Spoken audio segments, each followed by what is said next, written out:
We're going to take a look now at Frick Lumber Company mill in Brimfield, Indiana. Ford Frick owns this mill. A few years ago, his old mill was destroyed by fire. In this new mill, the logs are loaded onto a log deck and run through the debarker.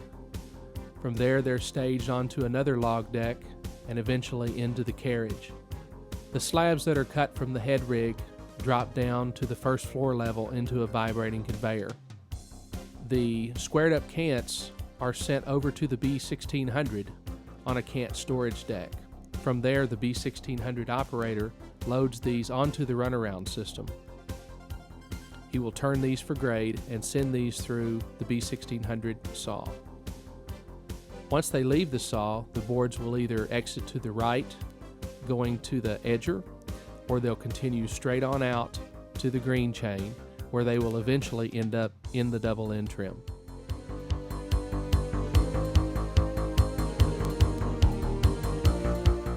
We've been at our present location since the early 30s, and we built a new sawmill after our devastating fire.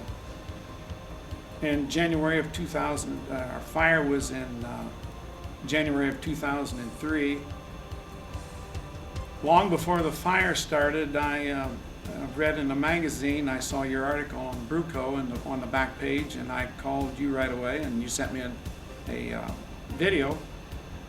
And I sat in my little office with a TV up on one of the counters and watched this video until I wore it out.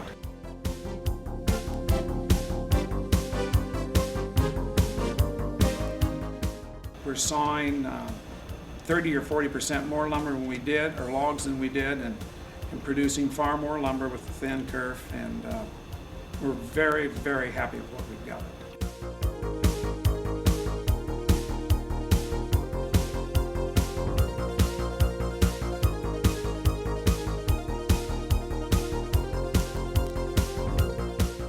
Cut 17,000 feet of logs, and at a 10% overrun would be 1,700 feet.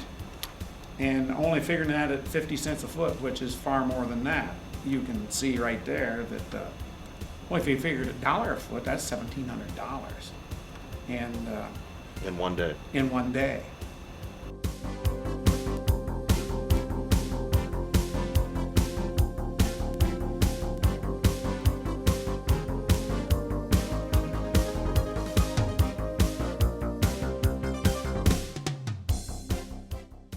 Take a log, saw it all up in 4/4 or whatever thickness with your head saw.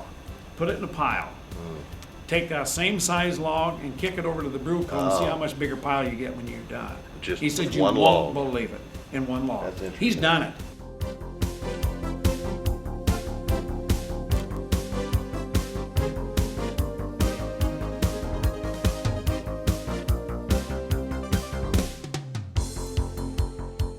We have known or knows hardly any difference between we've sawed red oak, soft maple, and white oaks already in this. And we're talking about the dead of winter in Indiana where it's cold, and had no problem.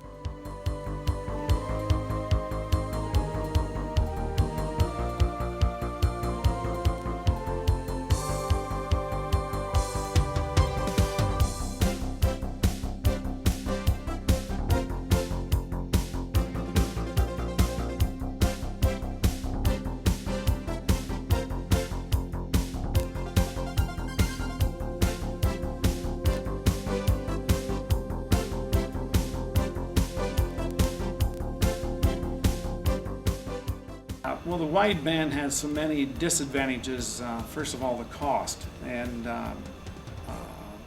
then you have to build a filing room, which is obviously very expensive, and then you've got two relationships to work with. You better have your fellow that's working on your bands, make sure he likes the head sawyer, or you've got a major problem.